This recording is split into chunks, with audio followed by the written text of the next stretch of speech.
Galera, vitória importante do Palmeiras contra o Bahia, uma virada na raça, 2-1, mais 3 pontos. O Palmeiras segue vivo aí nessa briga pelo título, pelo tri do Campeonato Brasileiro. Vamos acompanhar aqui o pós-jogo, pessoal, da ESPN Brasil, analisando aí, falando dos lances dessa partida e dessa vitória importante do Palmeiras. Créditos na descrição, deixa o like para fortalecer, mas agora, bora pro vídeo.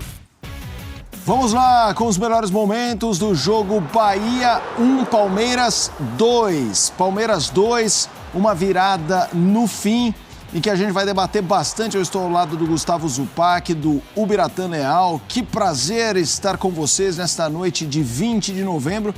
Palmeiras sendo Palmeiras, Gustavo Zupac, boa noite. É isso, Felipe, boa noite Albira, boa noite ao fã de esportes. A gente pode olhar essa vitória sob 3 diferentes aspectos. A primeira delas, Palmeiras fez um bom jogo? Não fez um bom jogo. Não sei qual será a linha de raciocínio do Abel Ferreira sobre a atuação do Palmeiras, mas o Palmeiras não fez um grande jogo.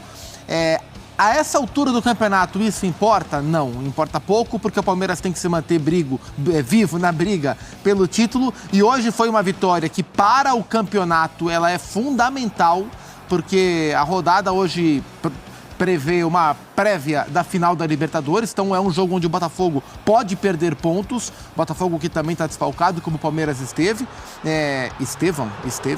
Então, assim, foi uma vitória muito importante para o campeonato, e foi uma vitória que, mesmo não vindo com um bom futebol, como você destaca, ela vem com alguns aspectos que remetem ao Palmeiras vencedor. É isso. Que é a resiliência, acreditar até o final, ser um time competitivo, etc e tal. Então, da atuação eu não gostei. E acho que o palmeirense também não gostou. O Palmeiras esteve perto de perder o jogo e o palmeirense ia reclamar da atuação, tivesse perdido o jogo. Mas não perdeu, venceu com o gol do Flaco no finalzinho e tá muito vivo. Não tá vivo não, tá muito vivo na briga pelo título. E a gente tá vendo, né, o Bahia perdendo gols. Esse é um gol anulado um pouco antes. É um gol anulado, porque obviamente quando a bola bate no atacante do Palmeiras, do Bahia, ele estava em posição regular. E o lance seguinte é o gol do Palmeiras, e aí a bola cruza, a bola entra muito, né? 2 jogadores que o Abel colocou no segundo tempo. O Vanderlan no lugar do Caio Paulista e o Flaco para jogar de profundidade, aproveitar esse tipo de bola, cruzamento, e a bola quica dentro do gol e sai. E aí, Bira, a gente tava vendo os melhores momentos, não que o Bahia tenha feito um futebol total, massacrado. Imagina, viu, o Everton fazendo defesas, assim, importantes. E aí vai lá o Palmeiras.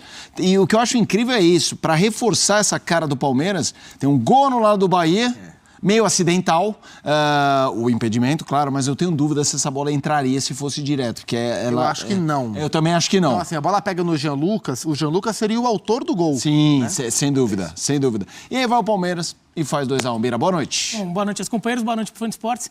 Foi Palmeiras sendo Palmeiras, mas o Bahia do último mês sendo o Bahia do último mês também. O Bahia não faz um jogo ruim.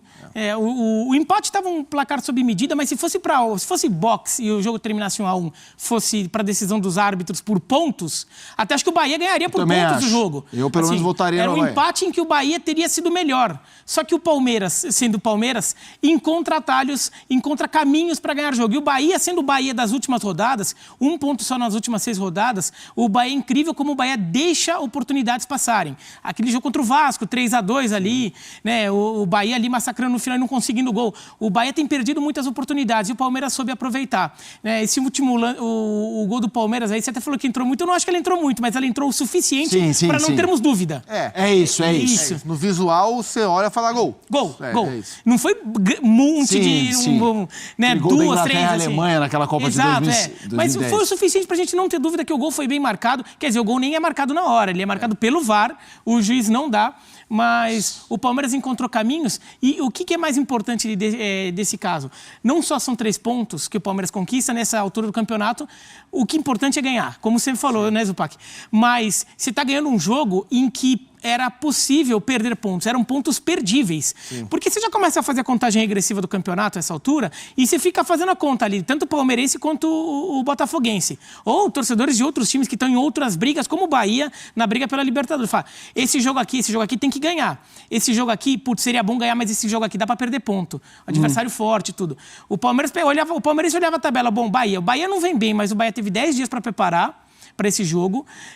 Ficou 10 dias pensando nesse jogo, preparando, recuperando, retomando as energias. Um jogo que o Bahia joga em casa, precisando da vitória, porque o Bahia está brigando por vaga na Libertadores. Esse é um jogo difícil. Talvez a gente não consiga ganhar esse jogo, mas foi lá o Palmeiras e ganhou. Como o jogo do Botafogo hoje. É um jogo onde, embora seja no Independência com portões fechados, mas é um jogo onde pontos podem ficar pelo caminho. Né? Exato. Então todo mundo está fazendo aquela conta. O palmeirense olha a tabela do Botafogo e vê, tem São Paulo, tem Inter, tem Atlético Mineiro, alguns jogos ali que dá para perder ponto. Mas quais são o palmeirense falando, né? Quais são os meus jogos? Aqui o Bahia é um, o Fluminense talvez é outro, o teu confronto direto. O campeonato é tão doido que essa conta existe. E eu tenho convicção de que o Botafogo olhou para os jogos contra Criciúma e Cuiabá no Rio e falou, esses são 6 pontos. E o Botafogo deixou 4 pontos nesses 2 jogos. Mas esse é o Campeonato Brasileiro, é assim mesmo. É impressionante, né? A gente tá vendo uma reta final, contagem regressiva tanto em luta pelo título, Libertadores, rebaixamento. A gente vai passar limpa a rodada, mas focando no jogo que terminou agora, essa virada do Palmeiras 2-1. O que eu acho interessante, Zupá, que eu queria jogar para você, assim, o Abel me parece... Não são temporadas espelhadas, óbvio, são roteiros diferentes, mas tem muita coisa que lembra. E uma coisa que, para mim, é a marca desse Palmeiras... Claro, a marca eu acho que é essa resiliência, essa coisa de não se contentar com ganhar, quer ganhar mais, ao mesmo tempo se perder, se levantar rápido. Mas essa coisa de ter um fragmento do ano em que parece que o time dá uma...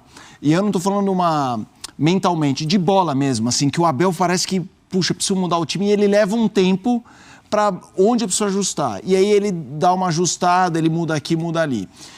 O jogo de hoje, o que teve de Palmeiras, o que teve do Abel, que ele precisou tirar para fazer essa vitória acontecer ou não? Foi um roteiro que não teve isso, porque se citou. O gol foram 2 alterações dele. Poderia ser acidental, sorte, não necessariamente o visionário e tal, mas o que teve mão de Abel nessa construção do resultado de hoje? Assim, o Palmeiras, ele vinha num jogo muito travado, né? O Palmeiras está sem o Estevão, né? Que esteve com a seleção brasileira ontem. E aí, ele vem com o Dudu aberto pela esquerda, né? O Veiga de novo de segundo volante, né? Praticamente. O Dudu aberto pela esquerda. E o Dudu não vem sendo titular nessa volta de lesão. Maurício centralizado. E a novidade do dia foi o Felipe Anderson utilizado pela direita, né? Embora ele tenha jogado muito assim na Itália, mas no Palmeiras o Felipe tem jogado prioritariamente aberto pela esquerda, porque na direita está o Estevão. E onde está o Estevão não se mexe, né? E sem o Estevão, geralmente outros jogadores passeavam por lá com o Felipe pela esquerda. Hoje foi o contrário, mas não funcionou. O Dudu pela esquerda até tentou, mas ainda é um Dudu longe, assim, acho que do melhor ritmo dele, não consegue envolver os adversários. E pela direita o Felipe ficou muito travado também no jogo, tendo que baixar muito para marcar também. O Maurício participou pouco. Então, assim, o jogo do Palmeiras fluiu muito pouco. Uma das poucas oportunidades que o Palmeiras teve de achar um passe vertical mais próximo à área foi o lance em que o Maurício acha o Rony é derrubado, falta, e o Veiga, na meia-lua, e o Veiga marca o golaço que a gente viu há pouco. Aliás, um lindíssimo gol, mais um gol de falta, mais um gol do Rafael Veiga e um lindíssimo, raro gol de falta numa distância tão curta. Mas foi uma das poucas jogadas que nem foi concluída, mas que o Palmeiras conseguiu entrar com bola no chão, por baixo, por dentro. Porque o jogo do Palmeiras não fluiu. Aí o Abel começou a mexer, começou a olhar para as opções e começou a mexer.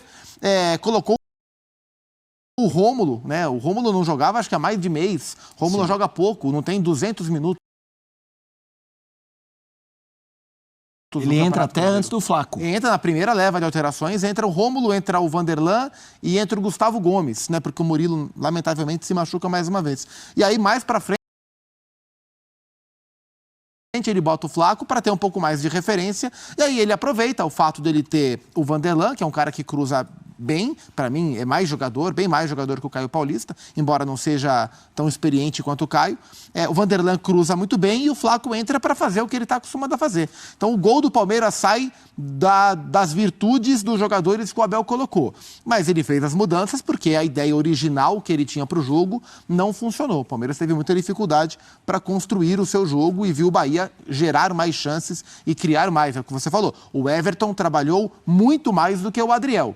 Embora o jogo tenha terminado 2-1 para o Palmeiras. É isso. Eu queria também te ouvir sobre, eu acho que uma figura para a gente trazer, pensando no jogo, pensando na sequência e também na reta final, o Veiga, né? Porque o Veiga teve um momento no ano que perdeu a posição, quando o Maurício começa a subir, ele perde a posição, e aí o Maurício machuca, né? Ele volta Mas volta... Não é que ele volta a jogar como o Veiga antigo. Ele talvez esteja passando um dos melhores momentos dele no Palmeiras, assim. A gente tá vendo 8 gols nos últimos 9 jogos. O gol de falta de hoje é um absurdo. A gente não vê mais gol assim, Bira. Eu queria que você falasse um pouquinho sobre o Veiga hoje e o Veiga nessa arrancada para o Palmeiras tentar mais um título. Mas aí também eu vejo o mérito do Abel. É uma coisa, aqui no Brasil, às vezes, se tem medo de, às vezes, tirar jogador ou mexer com um jogador que são considerados já jogadores já muito grandes, já muito ídolos, daí você não mexe tanto. E o Abel tem essa inquietação, né? Essa inquietação que você estava até falando, que todo ano parece um momento na temporada que o Palmeiras meio que se perde um pouco, o Abel vai mexendo, o time se reencontra. No ano passado, demorou um pouquinho. Esse reencontro vem logo depois da eliminação na Libertadores. Talvez tenha custado a Libertadores, né? Mas veio a tempo do brasileiro. Veio a tempo pro título brasileiro, mas veio tarde demais para Libertadores. Porque também foi aquele momento que o time se desencaixou um pouco.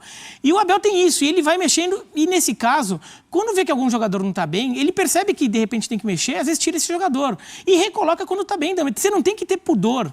Se você tem um elenco que permite você fazer isso, e aí ajuda, você ter o Maurício como opção, é um jogador que chegou neste ano, você tem ele como opção para colocar, e daí você pode dar uma tirada do Veiga por um tempo, até ele se...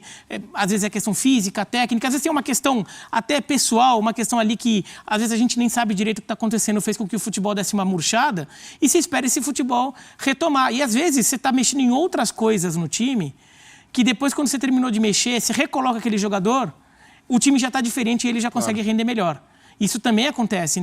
Eu vejo o Rafael Veiga entrando no Palmeiras com um contexto um pouco diferente do que estava no Rafael Veiga, no Palmeiras, o Rafael Veiga quando ele sai. E até agora, assim, a gente vê uma posição diferente, né? Porque ele tá jogando só atrás dele, só o Aníbal Moreno no meio campo, né? Com o Felipe. Um pouquinho mais recuado. Um pouquinho mais recuado, né? Porque com o Felipe Anderson, com o Maurício, com o Dudu, o Veiga é um 8 praticamente, né? Ele vai ajudar na construção desde lá de trás, o Richard Rios estava suspenso, e vai tentar chegar um pouco mais na frente. A desvantagem disso é que ele está mais longe do gol, com bola rolando, mas a vantagem disso é que a hora que ele recebe a bola numa área menos pressionada do campo, com um pouco mais de espaço, um pouco mais de campo para olhar. E ele vem sendo um cara muito decisivo. E em jogos como hoje, isso se torna ainda mais relevante, porque embora a gente olhe para o Palmeiras do Abel, e essa era do Palmeiras do Abel, ela vai ser muito tratada como uma era que colocou o coletivo acima do individual sempre, mas nessa temporada, na reta final da última, quando o Bira citou, tinha a figura do Endrick, e nesta temporada o Palmeiras é dependente do jogo do Estevão. Então o Palmeiras sem o Estevão, ele cai muito, ele perde muito um potencial criativo, não só do drible, mas o próprio potencial criativo da equipe. O Palmeiras acontece menos sem o Estevão, mesmo sendo um time tão coletivo. E em jogos assim, se tem um cara com potencial de definir o jogo em uma bola, como o Veiga fez, né, empatar o jogo na circunstância, é muito grande, né? E ele, mais uma vez, foi muito bem. Eu vou seguir aqui, mas você sabe que às vezes eu trago umas discussões bestas do futebol. Quando você falou o Veiga tá mais como um 8, eu adoro isso, porque quando a gente fala, falando de tal um 9, que hoje muitas vezes não é o 9, não é o 7. É o 75, o 44. É isso, aí você continua o seu comentário e eu fiquei pensando, será que algum dia chegaremos à extinção dessa definição pelas novas gerações? Sabe por que eu acho que não? Enquanto você falava, eu fiquei pensando nisso. Porque quem joga geralmente pelada em qualquer lugar, o material esportivo que você joga ainda é com essa numeração, entendeu? E olha que curiosidade... Uma bobagem. E seleção também, né? E curiosidade inútil... por exemplo, na Inglaterra, o 5 não é 5, o 5 é 6. O primeiro volante, ele é o 6, não é o 5. Né? No Santos também é diferente. Isso. No Santos também o lateral era o 4, o esquerdo... A figura do primeiro volante é o 6. Desculpa, gente. É que ele falou do 8, eu adoro quando a gente usa... Porque duas coisas que eu abomino, hoje em dia você sabe, todo mundo com nome composto, adorava apelido, que não tem mais. E a escalação na ordem numérica. Sabe assim, que o lateral direito é o último que a gente fala, o goleiro tá no meio. Mas enfim, são discussões bestas. Me perdoe, fã do esporte. Vamos colocar números. Tem um tempinho. Mas você que está em casa, não esqueça. 5, 8, 11, 7 são definições para sempre. Rafael Veiga na tela. Números, gols, 8. Isso nos últimos 10 jogos. 8 gols por jogo, 0,8. Cara, 0,8 é a média de... O artilheiro do brasileiro não vai ter isso. E ele é um meio-campista. É isso. Chances criadas, 24. finalizações 26, é o líder no ranking do time. Estamos falando de um grande jogador, não só no momento, mas nessa dinastia Palmeiras, né, Bira? Não, 0,8, você falou no artilheiro do Brasil, 0,8 gol por jogo é média de gols assim, de grandes atacantes do futebol mundial. É média de Haaland, é média de Lewandowski. É isso. Não que o Rafael Veiga vai manter essa média, mas assim... Mas é curioso, porque 10 jogos, 8 gols, estamos falando de uma amostragem que não é gigante, mas também não é pequenininha, né? E a gente tá falando de reta final de temporada. É isso. Não é a média do Campeonato Paulista. É no momento, né? Da arrancada para um título. Exato, isso aí faz o time ganhar campeonato. Quero te ouvir um pouco desse valor aí do período, né? Você gosta muito dos esportes americanos, que usam esse termo de dinastia, a gente tá vendo a dinastia Palmeiras. A figura Veiga, que é um cara mais discreto, fala muito bem, dá ótimas entrevistas, mas é mais discreto. A gente sabe que muitas vezes um jogador com esse perfil é menos valorizado do que uns mais mediáticos, aqueles que a torcida fica louca. Mas me parece uma figura muito central em todas essas fases do Palmeiras. Eu até acho que o Veiga é capaz de ficar na cabeça do palmeirense como, entre jogadores, o jogador que é a imagem do Palmeiras Abel. Quando você pensa a era Abel do Palmeiras, pensa num jogador, acho que vai pensar no Veiga. Porque é um jogador que cresceu muito com o Abel, apareceu muito de forma decisiva. Eu não vou dizer que ele é o jogador que simboliza mais o Palmeiras dos últimos 10 anos, dessa era pós-Paulo Nobre, a partir do Paulo Nobre. Era Crefisa, porque daí o Dudu foi muito grande. O Dudu foi muito grande. Isso. Só que o Dudu, ele também foi muito grande na época do Cuca e do Filipão, por exemplo. Menos na era Abel. E menos na era Abel. Inclusive até o Abel com o Dudu nem tem não parece a relação das mais. Uma sinergia tão grande ali em relação a como um ou outro pode se portar em campo, né? E o Rafael Veiga ficou muito como esse símbolo. Até porque é um cara que não só é grande jogador, conduziu o Palmeiras a várias conquistas, é um jogador que aparece em jogo grande. Né, aparece muito jogo grande. É o cobrador de pênalti, então ele sempre guardou muito gol, porque quando tem um pênalti ele tá lá guardando, um pênalti decisivo tá lá guardando. Fez muito gol em clássico, fez gol na final da Libertadores contra o Flamengo. Fala-se muito do gol do Daverson, o segundo, mas o primeiro foi dele, o primeiro gol. Jogada maravilhosa. Jogada maravilhosa, toda desenhada pelo Abel. Né? Então o Veiga, acho que ele vai ficar, ou já ficou como símbolo dessa era Abel entre os jogadores do Palmeiras. Claro, o símbolo maior é o Abel, mas entre os jogadores que estão em campo, acho que o Palmeiras vai pensar no Rafael Veiga. Quando a gente lembrar desse time, a gente olha para o time do Palmeiras, dessa era Abel, e a gente vai apontar quais dos jogadores desse time brigam para entrar no Palmeiras de todos os tempos, o Veiga tá lá. O Veiga e o Gustavo Gomes, para mim, são os dois que... O Dudu, eu coloco o Dudu da era anterior, tá? Então, da era Abel, o Veiga e o Gustavo Gomes, para mim, são os caras que brigam para entrar no Palmeiras de todos os tempos. Se vão entrar ou não, aí é uma questão subjetiva. Mas acho que isso denota um pouco o tamanho que os dois têm na história do Palmeiras. Essa é uma discussão boa pra gente fazer no momento do touch. E tal qual o papo do Ramon ontem, não leva ninguém a lugar nenhum. É isso. Mas que o problema do Dudu, coitado, ele tem a camisa 7 do Palmeiras. É pesada a concorrência, né? É isso. Vamos fazer o seguinte, a gente tá na expectativa, o Palmeiras venceu de virada 2-1. É isso, galera. Vitória importante do Palmeiras hoje contra o Bahia, lá na Fonte Nova. Uma virada da raça ali já na reta final da partida. O torcedor já estava na bronca, começando a cornetar ali, soltar a corneta para essa partida de hoje, né? O Palmeiras estava empatando, mas ali na reta final precisou do VAR, né? Para dar o gol. O gol, não tem nem discussão, né? Um gol claro, mas ali o juiz na hora não deu o gol do Palmeiras. Os jogadores até correram ali, né? Reclamaram. Mas ali o VAR acabou chamando, deu o gol. E o Palmeiras vencendo de virada o Bahia, uma vitória muito importante. E segue vivo dessa briga pelo título do Campeonato Brasileiro. Agora é aguardar essa partida aí entre Botafogo e Atlético Mineiro. E o torcedor do Verdão, claro, né, vai dar aquela secada do líder Botafogo. Se o Botafogo tropeçar, vai ser bom demais aí para o Palmeiras. E lembrando, né, que tem um confronto direto ainda entre os dois na próxima semana, se não me engano, na terça-feira. Final de semana tem mais uma rodada, depois é esse confronto direto aí, né, entre Palmeiras e Botafogo no Allianz. Mas foi um resultado muito importante, não foi aquela grande exibição, grande partida do Palmeiras, mas o resultado foi muito importante, né? E tem momentos aí que o resultado é mais importante do que o desempenho, mesmo o desempenho do time não tenha sido, né, um dos melhores hoje, mas o resultado foi muito importante, mais 3 pontos aí do Brasileiro. Agora aguardar o restante da rodada. Deixa sua opinião aqui abaixo, o like, valeu e até a próxima, galera.